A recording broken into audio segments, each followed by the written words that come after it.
Hi everybody, I wanted to post this video quick. It's the first video that I've posted to YouTube in a long time. And I created this video because I was inspired by the works of Matthias Wandel and Izzy Swan and Paul Sellers and others to give myself something that I've needed for a very long time. I do set construction and prop construction, even costume construction for local theater company.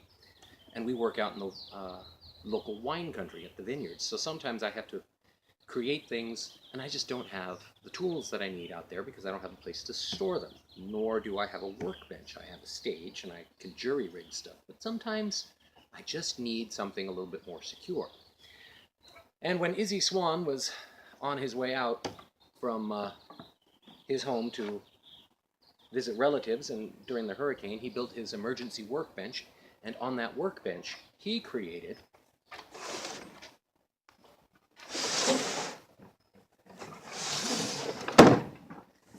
this wedged face vise. It's effectively a Moxon vise because look how far across it goes for me.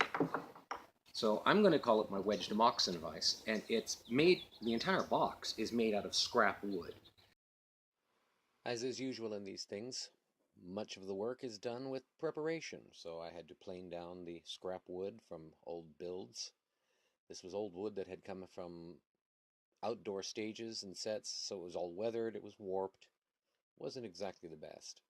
And so I did my best with all the tools available to get the faces square to each other, even though the boards themselves were going to be twisted.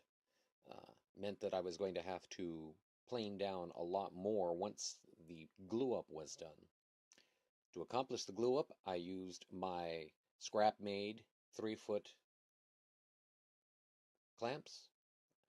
These were made out of redwood from a yard project and some pine, and the faces are on the active sides of the clamps are even made out of cutting board that I sliced up. But they do a good job. I had built them for making some doors on a set, and they do a very good job. They're very strong, an old design, and I like them a lot.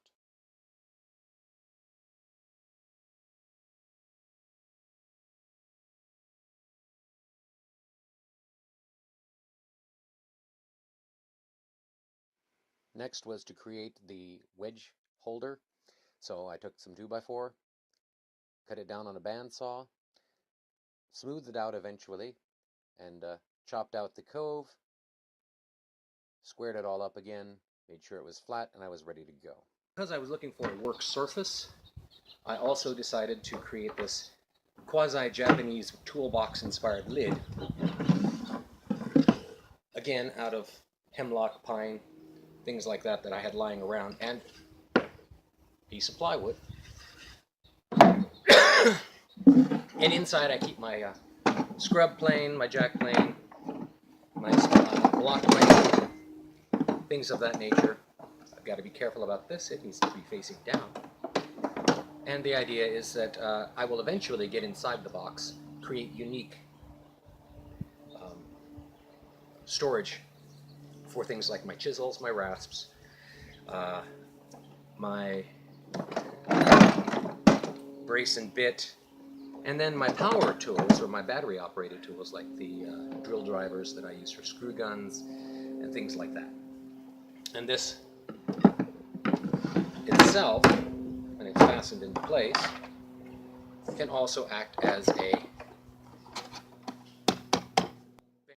Here we see the 2x4s on top and 2x6s on the bottom with the piece that I just cut and smoothed ready to go to accept the wedge. The 2x4 and 2x6s had to be squared down and planed down so that they would accept the wedge and be smooth, but I also discovered that we needed a handle. So I took some old wine barrel staves, smoothed them down, and made some handles on the bottom where the weight is distributed. And then I assembled the sliders on the vise and a couple of pieces of pallet wood that's either spruce or poplar, I'm not sure. They fit right into those little holes snugly. Once I have them in place, I tap down the wedge and it holds this piece of wood, this piece of scrap wood, so very tightly. I can't move it with my hand. I would actually move the box, and I was able to cut out with a pull saw that notch. An experiment, because I didn't have a lot of good wood to make this thing with. I decided to just experiment, see what worked, see what didn't work, get dimensions, measurements, things of that nature, and see what I needed to do to build a proper box. And there was some associated video for what I did build, how I built it, and then we can come back at a future date when I start doing shooting boards and things like that and see how I rebuild the box. But anyways, I wanted to thank you, Izzy and Paul and Matthias and others for inspiring me and showing me interesting ideas for building this bench box so that I could continue my work and create new things. Thank you for watching and have a good day.